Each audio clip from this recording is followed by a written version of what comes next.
Okay, it is April 5, 2022. This is Concord-Carlisle School Committee Policy Subcommittee. And I want to welcome everybody to the meeting. And I want to note that we are being recorded. So please be aware of that. And because we are hybrid, in person and on Zoom, I just want to pause and again do a sound check. If somebody in our Zoom audience, Deb, maybe you could turn on your microphone and tell us, are we coming through okay? You're coming in loud and clear. Very good. Thank you so much. Thank you. We will do a roll call so it's clear who's present. Booth present. Morano present. Mustafi present. Very good. Thank you very much. And our first order of business is to approve the minutes of March 24 and March 31. We could do that one at a time or together if there are no changes. I'll take up March 24th first. Any changes or corrections? Good. I don't think it requires a change, but there is a sentence that refers to the town has more funding available to maintain fields, quote unquote. That's not to imply that funding is available for school fields. We're referring to town funding for town fields. But again, I think it's reasonably self-evident. Is there a motion to approve March 24 minutes? Motion to approve. And a second, please? Second. And those in favor, please? Aye. Aye. Opposed? All right, those minutes are accepted, and we'll move to March 31. We're moving along at a fast clip because we've got a very tight schedule today.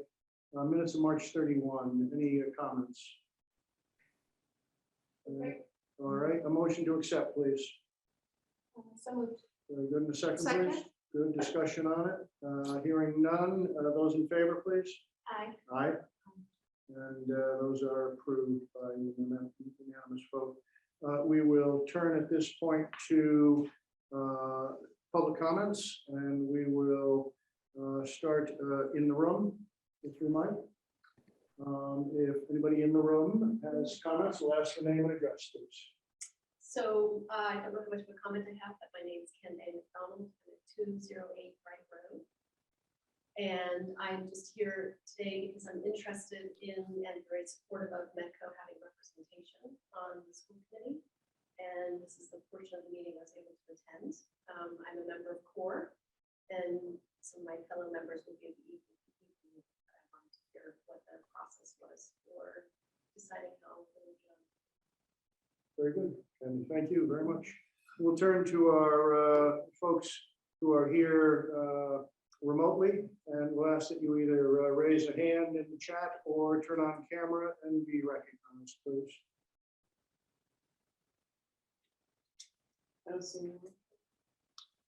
We will have another public comment later in the meeting, time permitting.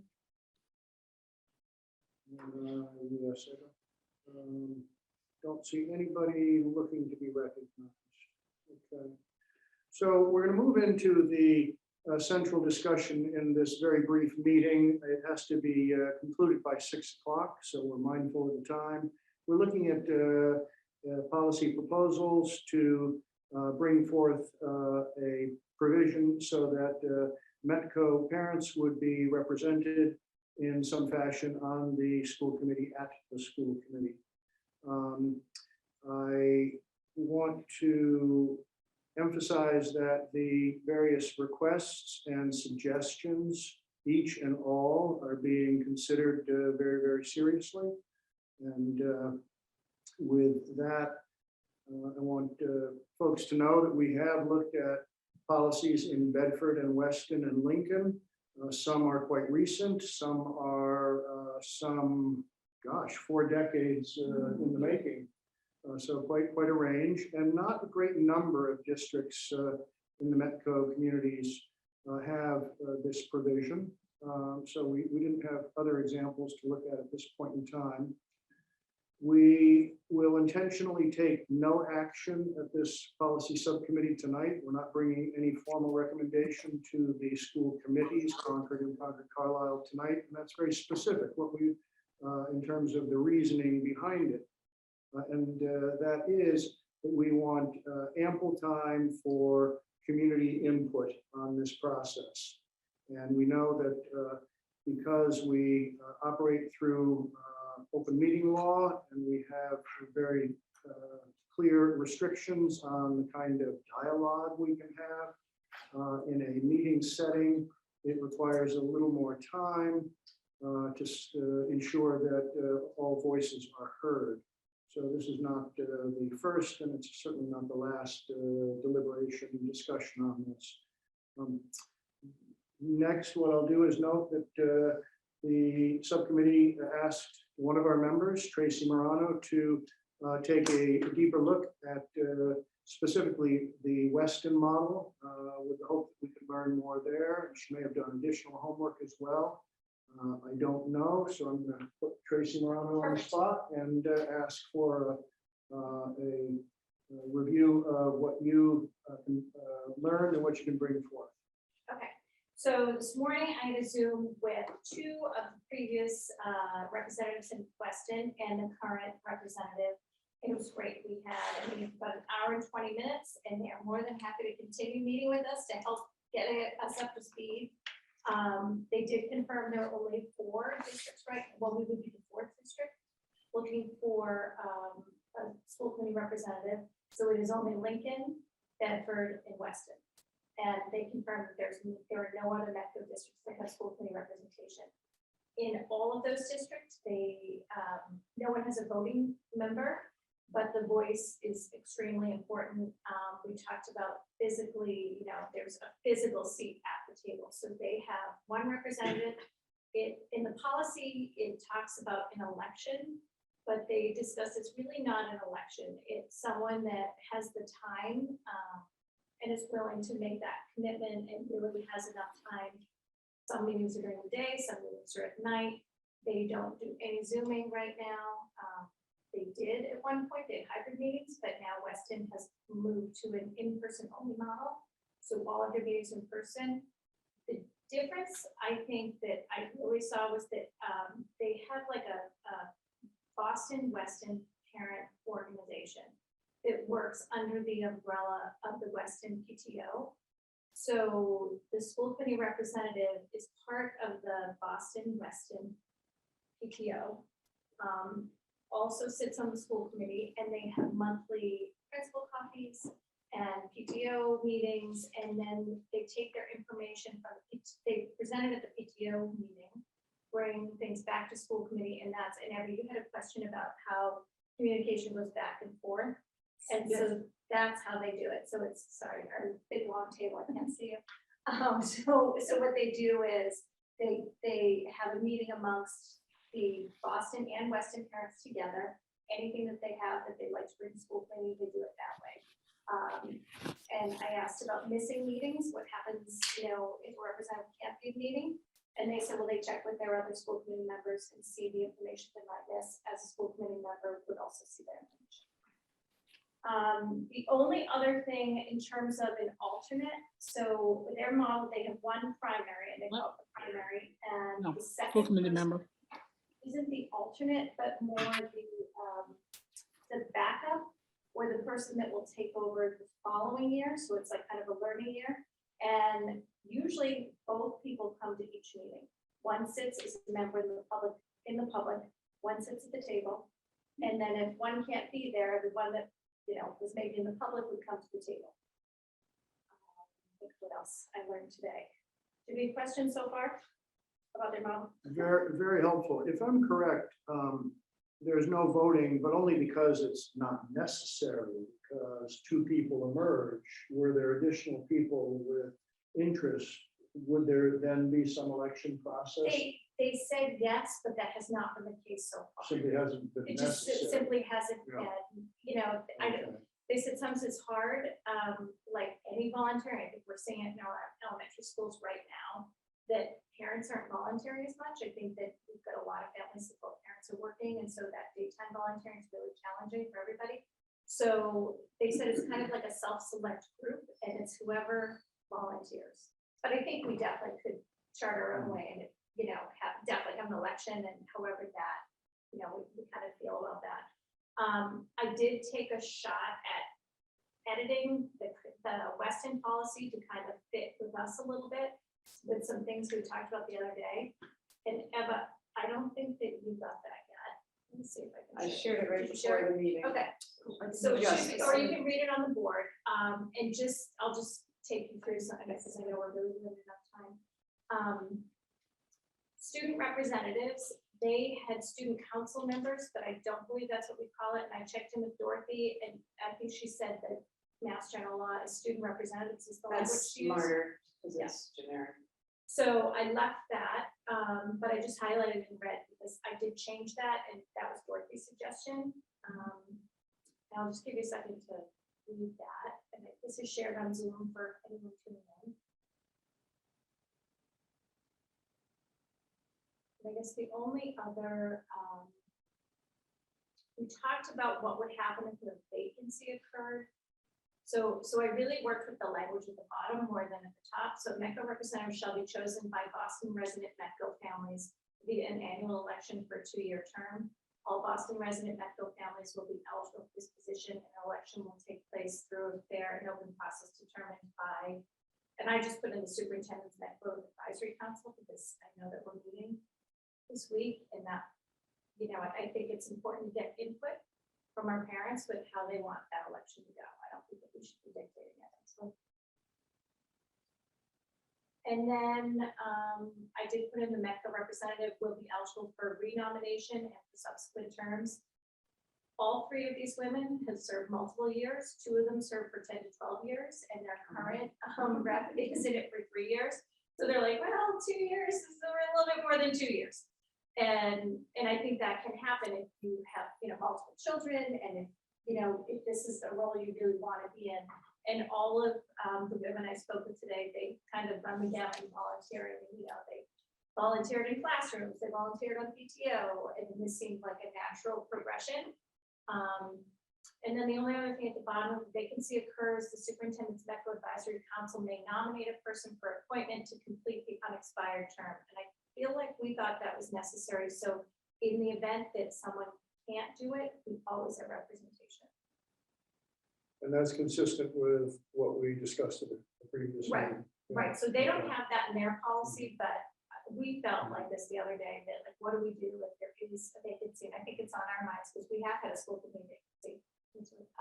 And so this way there will be no gap. And we don't have to prescribe how long is that, at what point that person leaves the committee.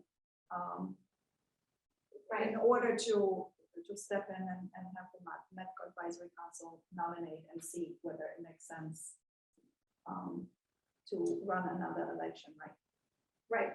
We don't have to be prescriptive. We don't have, like, I was trying to keep it as vague as we could, and even that 2-year term, I don't know, is it a 2-year term? Is it a 3-year term? Like, I don't want to scare anyone off either, because I think it's easy for any volunteer job that you do, like, you're like, okay, I can do it for 2 years. And then once you hear 3, you're like, I do it for 3, or like, I don't want to scare anyone off by saying longer than 2. The only other suggestion that Bedford had was it's a pilot program. They still have that language about 2-year, but it's a pilot. And I don't know how anyone feels about that language versus this language. I believe that as a school committee with the responsibility for policy, we can revisit the policy without stating we're going to do it. Yeah, exactly. It goes without saying. I personally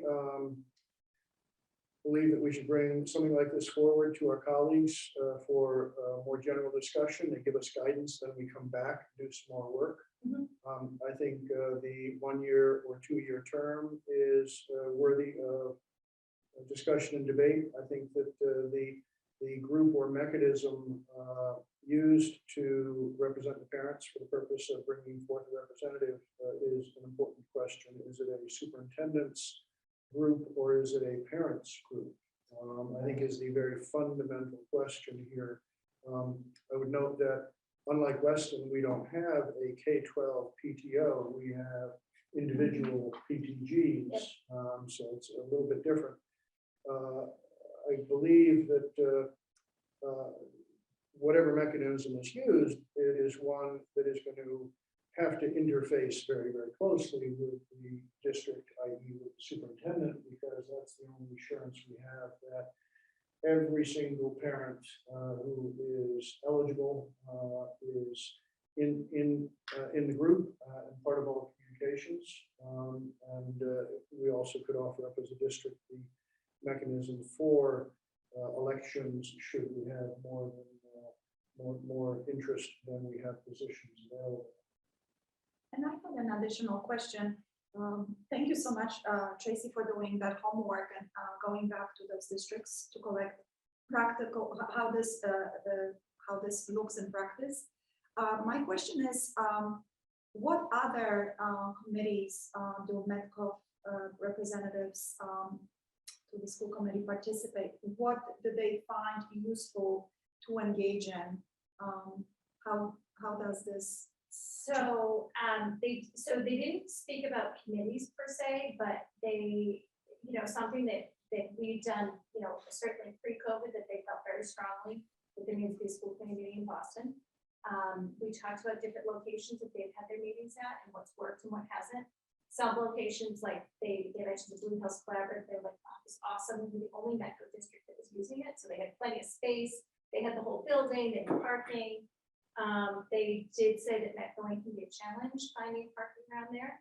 So when you're having a meeting in Boston, they said, what they found the most helpful is that meeting can be, part of it can be a Metco meeting. The rest of it can be a regular school committee meeting, but with topics that pertain specifically to the Metco program. Like if we're talking about, the regional budget, that might not interest everyone and, but something specific, whether it's curriculum or policy that specifically engages the families is the most effective way. They said their administrators go in with the school committee, so the principals will go in, so it's just a good time to do outreach. And I think we have done this pre-COVID, and it's just been a challenge with COVID. But certainly, I think that can be in the future. We're going in a week from tonight to the Croc Center. It's a beautiful community center. Yeah. Has parking and state of the art. So And so, they found that the most helpful things to really, engage the parents and make the parents really feel like it is not a MECO program. It is Boston parents and Westin parents together, and that is definitely, I think what we're all striving for.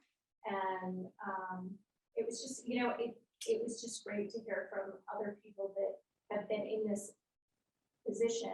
They have a seat at the table. They feel very heard at the table.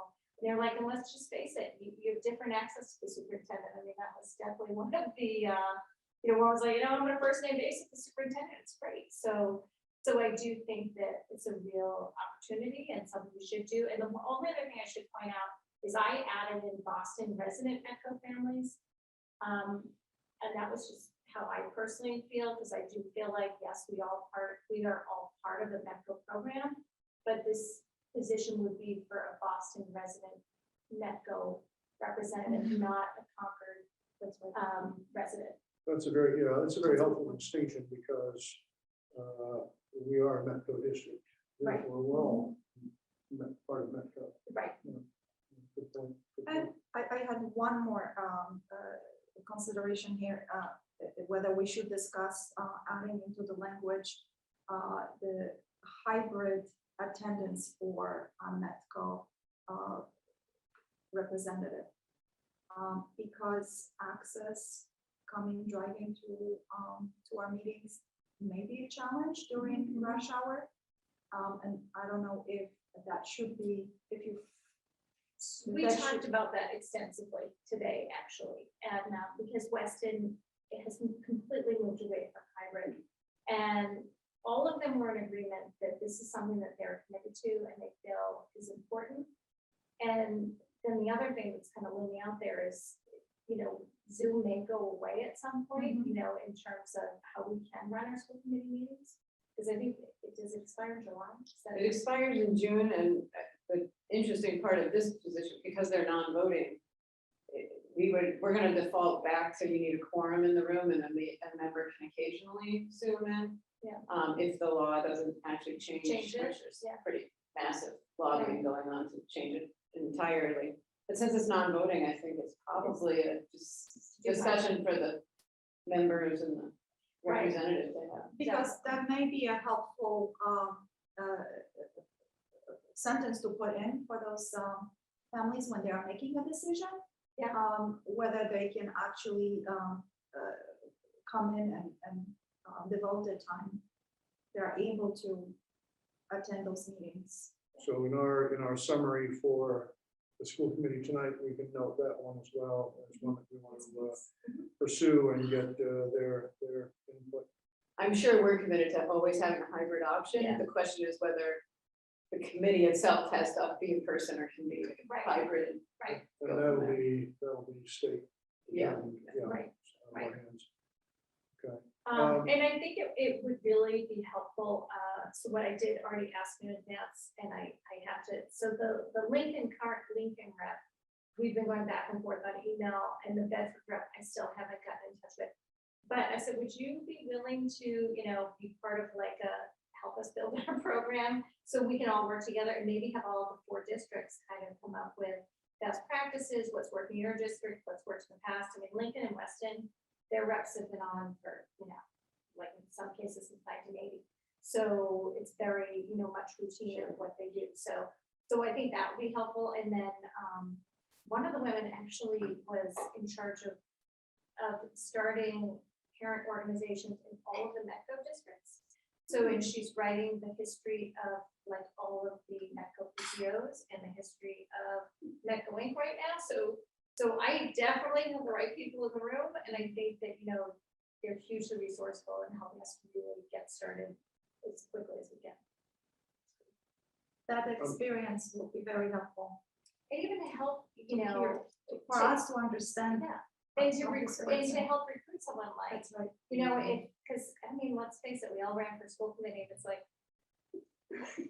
what am I doing running for school committee at a time in the middle of a pandemic? I mean, I thought that myself, but I do think that, ask questions, and because it can be a great fit. And so I think that might be helpful in getting it. In our remaining minutes, this conversation is going to resume again with the school committee at large. But I want to turn to Dr. Hunter. Anything to add for this prep piece of our work? I don't think so. We have a hard stop before 6 o'clock. We'll be as close up to 6 as we can get in order to have any additional public comments. And we have a 3-minute limit, but we also have a very few minutes overall before we have to wind down this meeting. So I'll ask people to seek brevity and clarity for our sake, so we can hear as many people as possible. Anybody care to join us and make public comments, please? I invite you now.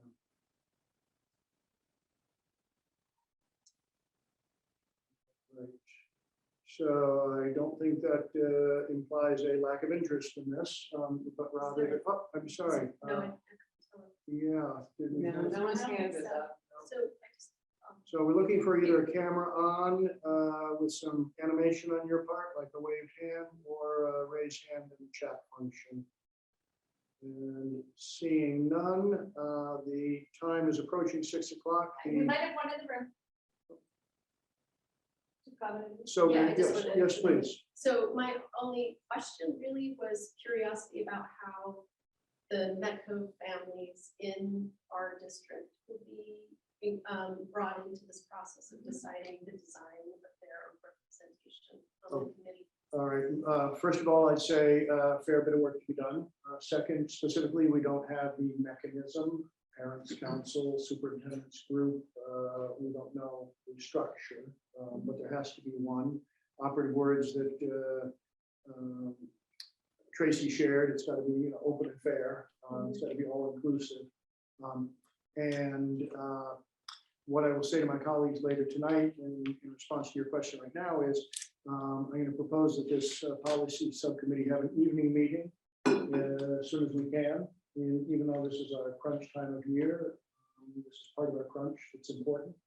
And I would propose to my colleagues that we have, because things are somewhat constrained in terms of normal dialogue back and forth, that we pursue the policy with public comments interspersed through the meeting in a very structured way.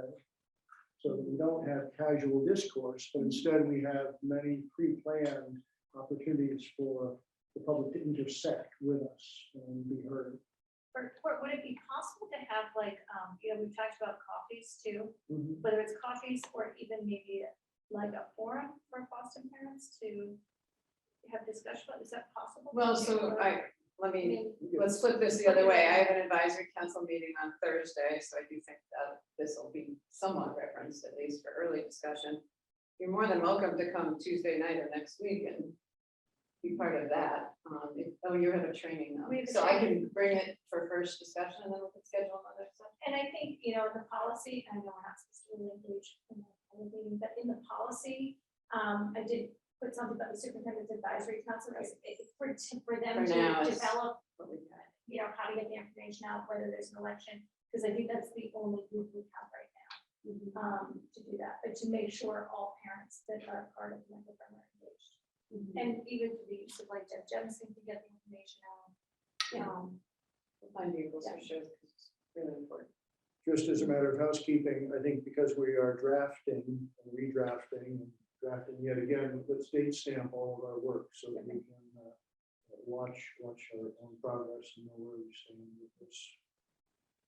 And the superintendent always have that, a way to reach all of our students in medical Yeah, program. the and their database families. will allow that for sure. In So, fact, that's the only foolproof way that I know Correct. to make Yeah. certain that we have every single parent, no more and no less, which gives the thing some integrity right at the get-go. If we can combine that with parent governance, the way PTGs have parent governance, we might have a nice mix if we can pull that off. We do have to call this meeting to a close. I apologize for the tight timeline. I think we did what we wanted, which was to have Tracy bring forth the work you did. There's Thank you one so- public comment now, of course. All right, very good. Joyce, we're gonna ask you to be brief because we have a hard stop coming up. Name and address and turn your mic on. Hi, good evening. Yes, thank you, CORE. I will be brief. Joyce Degree, 1400 Lowell Road, also a member of CORE. Just a lot of appreciation for this conversation. Very much in support of this. Tracy, thank you so much for your work.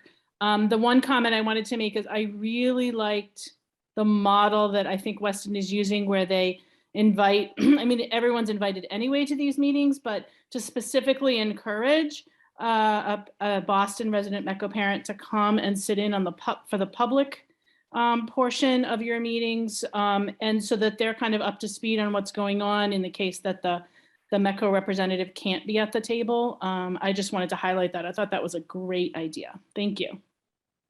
Thank you very much. And ask for a motion to adjourn, please. So moved. And a second, please. second, Those in favor? Thank you very much, all. Thank you.